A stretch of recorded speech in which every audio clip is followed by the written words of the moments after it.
చూడండి ఈ back dots ని మార్క్ చేసుకునేటప్పుడు ఏ సైజు వారికైనా సరే ఈ ఫోల్డింగ్ దగ్గర నుంచి ఇక్కడ చూసారా మనకి చెస్ట్ లూజ్ మార్కింగ్ కనిపిస్తుంది కదా, ఈ మార్కింగ్ దగ్గరికి ఇలా ఫోల్డ్ చేసుకోవాలి. ఇలా ఫోల్డ్ చేసుకొని ఈ ఫోల్డింగ్ దగ్గర ఒక టక్స్ పెట్టుకోవాలి బ్యాక్ డాట్స్ కోసం. ఇప్పుడు ఈ ఫోల్డింగ్ మీదనే ఒక లైన్ డ్రా చేసుకోండి.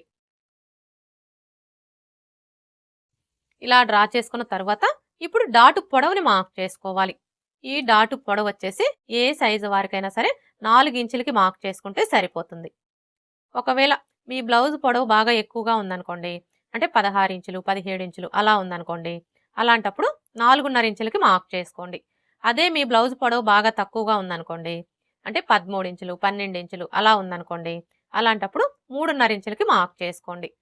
ఇలా మార్క్ చేసుకున్న తర్వాత ఇప్పుడు మనం ఈ డాట్ కోసం ఇక్కడ 1 ఇంచ్ ఎక్స్ట్రా మార్క్ చేసుకున్నాం కదా, ఇప్పుడు ఈ 1 ఇంచిని ఇక్కడ మార్క్ చేసుకోవాలి.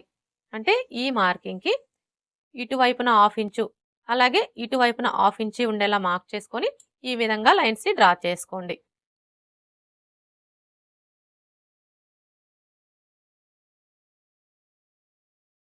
ఇలా డ్రా చేసుకున్న తర్వాత ఇప్పుడు మనం మార్క్ చేసుకున్న ఈ మార్కింగ్ దగ్గర మార్కర్ వీల్తో ఒకసారి రఫ్ చేసుకోవాలి. అలాగే ఇక్కడ కూడా రఫ్ చేసుకోవాలి.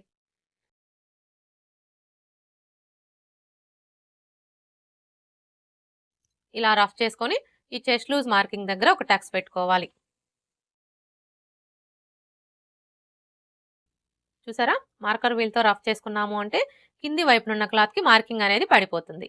ఇలా మార్కింగ్ కనిపించడం వల్ల మనం బ్లౌజ్ ని స్టిచ్ చేసేటప్పుడు సైడ్ జాయింట్లు వేసుకోవడానికి ఈజీగా ఉంటుంది.